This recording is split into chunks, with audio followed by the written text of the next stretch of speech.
Sambu ogukozesa Mirembe Beddings and Curtains buli kiro yagamba okusinza katambi kengendo kuzanyira naawe onoomuwaako ku magezi kubanga ze yeekubira enduulu agamba buli bwe yeebaka ekiro ayambala bulungi night ye oba paajama ze n'ayingira mu buliri naye agenda ozuukuka nga tali mu ngoye wabula ate nga yeebisse okwebikka kwasigala yeebisse naye agenda okwebikula ku makya ng'azuukuse nga night gye yayambadde amazima ga Katonda yamuvuddemu dda kati abadde yeebuuza bannange ekizibu ekyo kiva kuki mwandigamba mbu nsala omugambo ngenzeko mu comment section nga n'ekiri mu comment section kirala oyo nsambi yakwambula ono gundi yakwambula lwaki toyambala mu pillowcase simanya biki bingi abana bye batokomose konze kankireeta wano ku SMX Media kwolowooza buzibu ki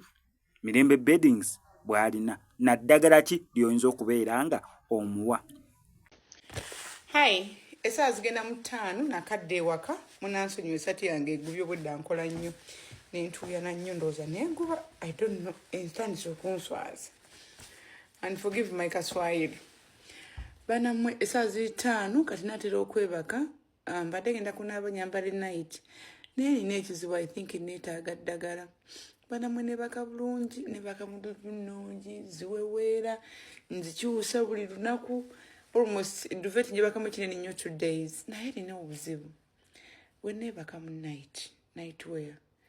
banammwe enzuukuka sijambadde naye nga neebise bulungi nga nina mu bipiro 4 ndi mu 4 pillow bed muli bwenti nga ne bukushoni bundi wano we buti mu kifuba naye nga sambadde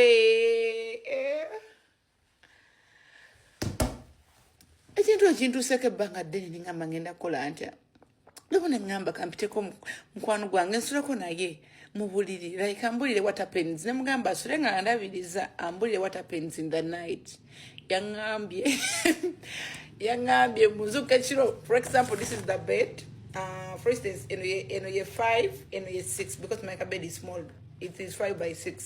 nti nva wano okwebaka bwenti nenkola ebigere nemikola bwenti mbimusako ne mubanga bwenti at night nangamba nekyusanyo nekyeseerabira kwezaako suuka ku mutwe kwezaako duvet ku mutwe kati nagambye oba nina kizibu nagamba kanzije mbaloopere mumbuulire ddagala ki kuba nebaka bulungi obuli bubeera buwunya kawonga buwunya bulungi amasuuka nga mmeeru tukutukutu naye nebaka nenzuuka nga sambadde nekigi nasuzeemu buzibu ki oba kunnyonnyola buzibu ki